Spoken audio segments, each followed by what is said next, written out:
frame that also can be put outside. What you need for this one is 2 sets of 10-inch aluminum rods and 2 bags of whatever color you want to make your number to. Okay, let's get started.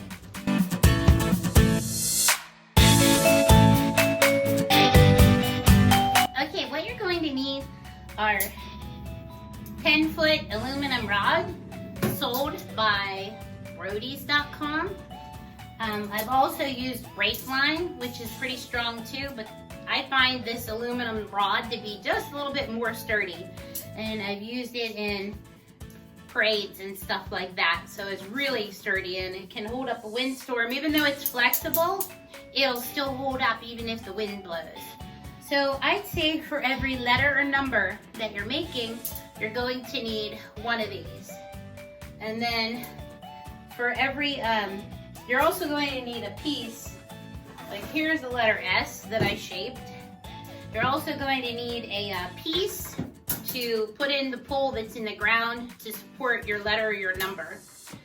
Unless you're making like number 4, you can use PVC pipe, or you can use this just coming straight up out of the pole, so then you don't need like a support piece. But for different letters or different numbers, I'm gonna make it 2 in this case since it's graduation time. And what we need for this one, unless you hang a pole and just have your number hanging, you want it to come up out of the ground and make it look pretty clean.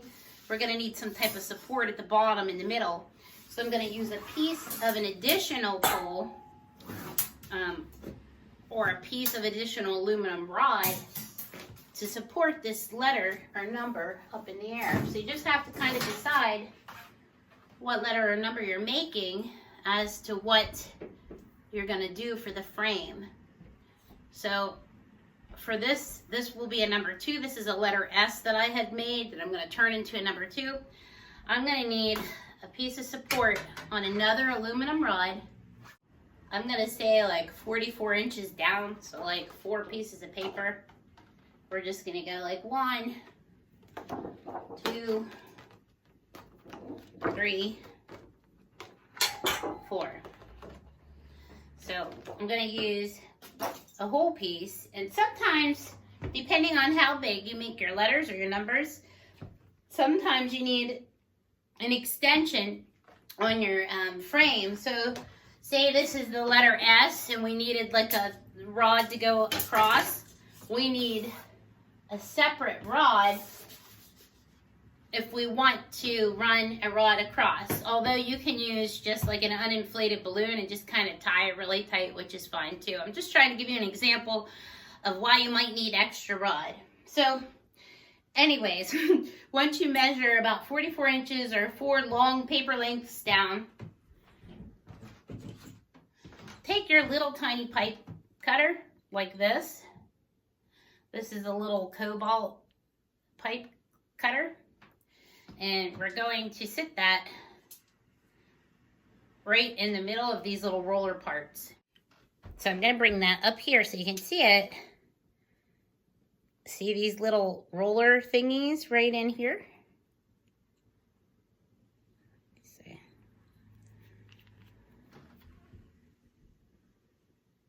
So those 2 rollers, this is just going to sit right in the center of those 2 rollers. And there's the little cutter, round cutter blade. And you're just going to tighten this up nice and tight, and then hold on to the back part, or somehow hold on to it and just spin this in a little circle. These little pipe cutters are so nice. You can get around every area, and then if you need to fix your plumbing or something, you have the perfect pipe cutter. The ones with long handles, I have one of those, are just kind of inconvenient and bulky, and the handle gets in your way. So this little one's really nice. And as you spin it around, you're going to tighten it up a little bit more as you go. So just spin it around a couple times and then tighten it a little bit more each time you go around. Or after you get that to spin freely. Like, you don't want it so tight you can't spin it. So around I go. And what's nice about this little pipe cutter, you can cut conduit with it too. You can even cut PVC pipe.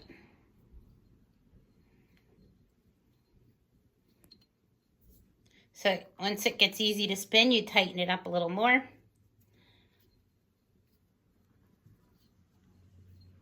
Go around, and then, then just see if it breaks off for you. I'm going to take it out now and bend this part back and forth and see if it snaps off. Yeah, it snapped off. So that's a pretty nice clean cut.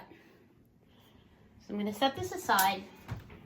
And if you used a piece of paper to measure your extra piece of support rod, you're going to go down 11 inches, and we're gonna put a bend right there.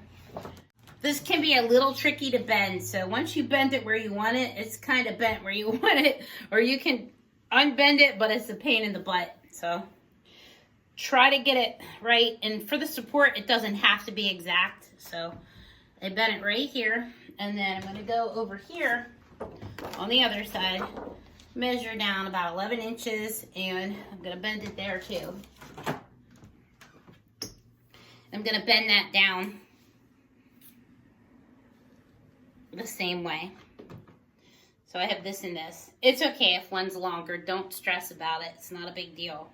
And then right in the center of this part here, which should be about a paper's length, I'm just going to pick the center and I'm going to bend that. And bend this up so it makes like a V. It's hard to bend. And if you have vice grips, that's lovely because we need to squash this down so it fits down into the top of that conduit. So use vice grips or something and try to squeeze that together. Before I do that, I'm going to take this and bend it this way just to make that tight.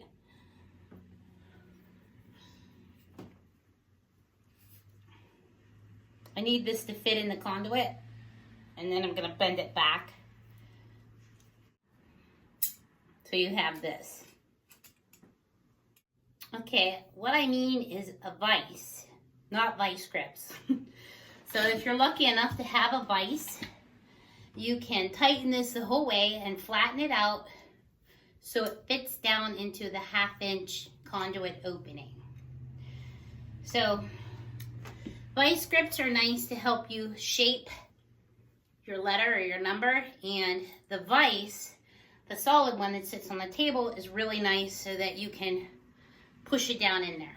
If you're not lucky enough to have a vise, like a tabletop vise that you can wind this and flatten it, you can just leave it like this and use Gorilla Tape.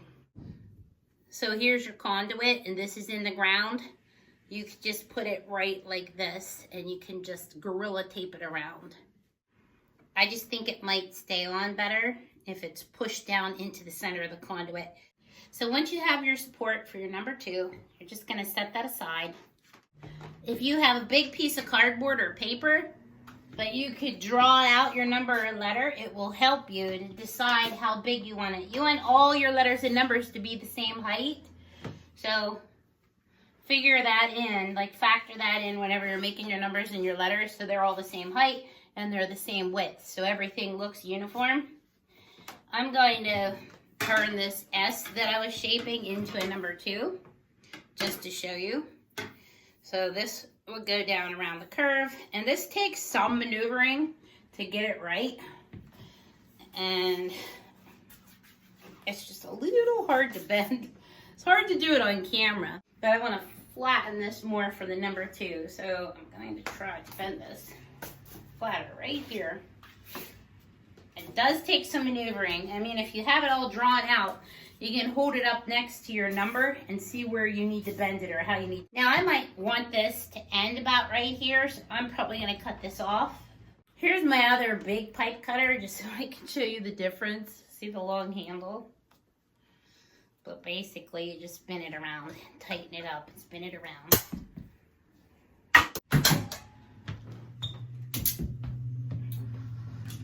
Okay, I want this to be a little bit flatter down here. I think this looks pretty good. It's a little bit long on this one side, so I'll cut a little bit more off. I mean, it could be a little bit wavy like here. It's not gonna matter too much. It's gonna be covered in balloons. Just try to bend it as good as you can get it. So if it's crooked one way, bend it back the other way until you get it where you want it. You can see this is nice and sturdy for a rod.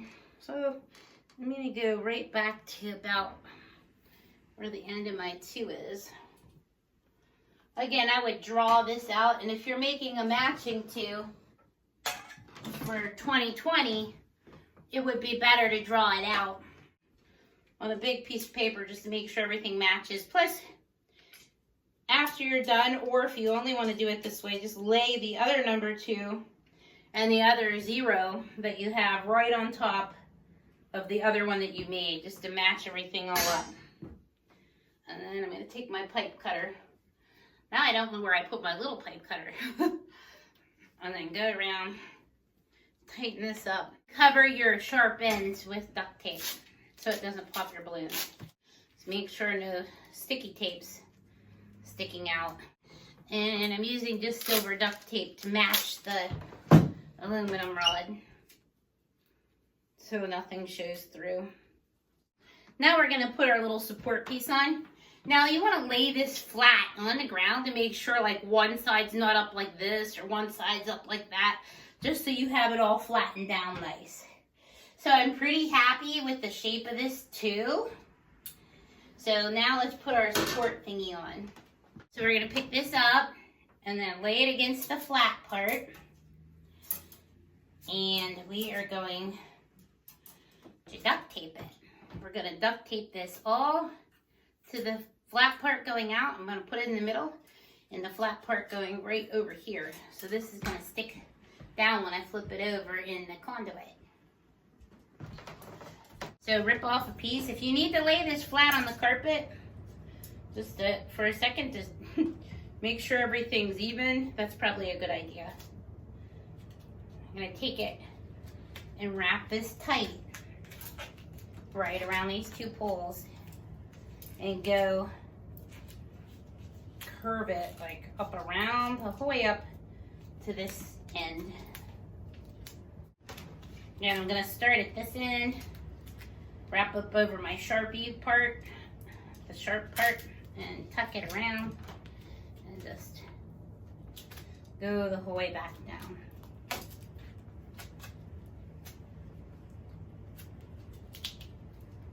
So that's pretty solid. And then I'm going to do the same thing over here. And then you have it all done right like this. Okay, we're going to put our number in the ground. I have a shorter 1/2-inch conduit pole. This one's about 3 feet tall. And I'm just going to pound it right into the ground.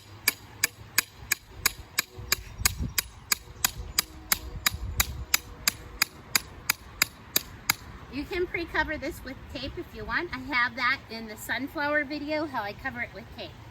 Pound it down to where you want it. I wouldn't leave this up too tall because if your number's up real high, it might blow over.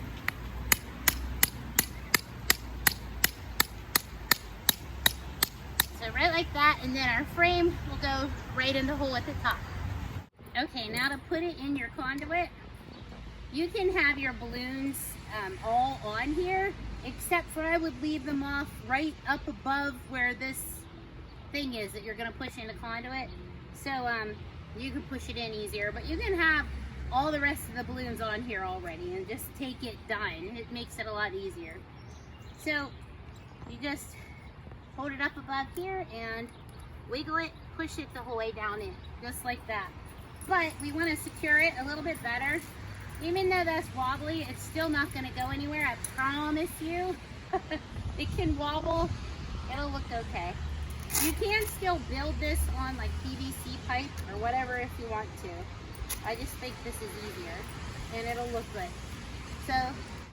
So you just want to take this around here and we're just going to wrap it down this way and squeeze it. And then do it, make sure it's long enough the other way. Take it up over here, wrap it in, and we're gonna wrap it around the other way so it crisscrosses. Right like that. That looks pretty sloppy. See how this tape's sticking out? Don't even worry about it. That can happen. Just take another piece and cover up that open tape. It's not a big deal. So that way it holds it in there nice and sturdy. You can tape it again, you know, if you want to make sure it's in how you want it.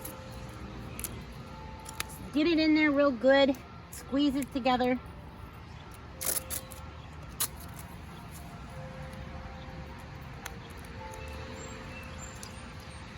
So you have it where you want it.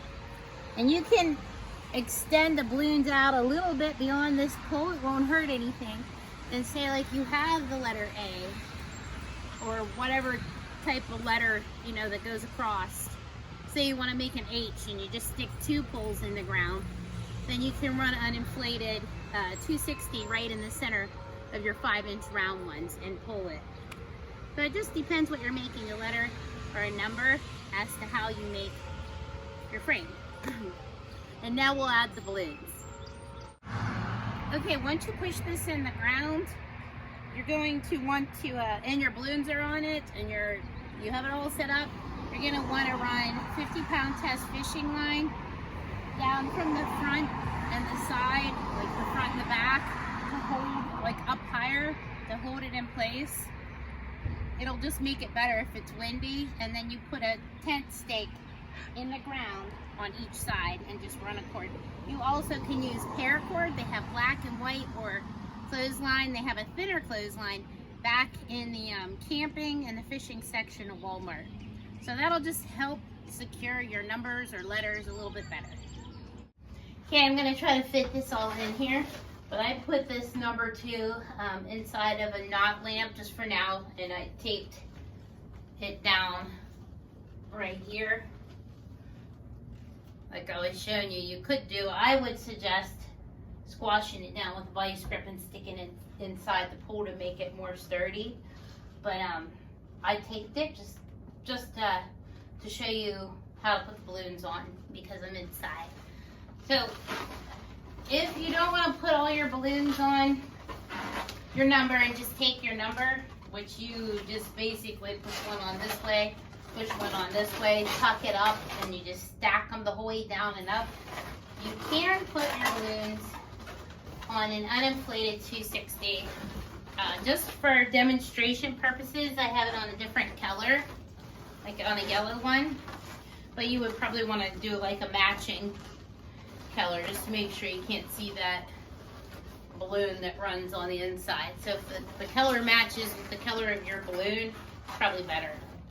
So what you want to do for the uninflated 260, if you're just going to do this, take them along with you, is just twist it around like this, make your quad, pull the uninflated 260 up and wrap it around, and then just keep going. And then you can see, you know, how many balloons you need to take this with you. And then when you're ready to put it on, you would just kind of slide this on where you want it.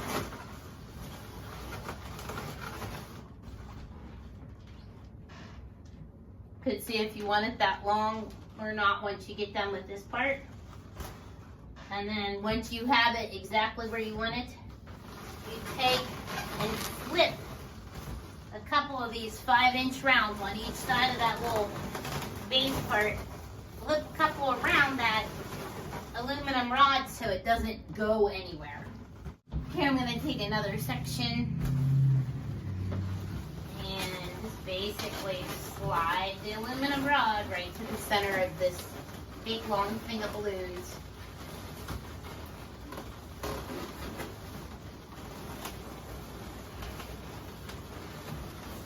Get it to where you want it and take a couple of these 5-inch rounds and flip it around the pole just so everything sits nice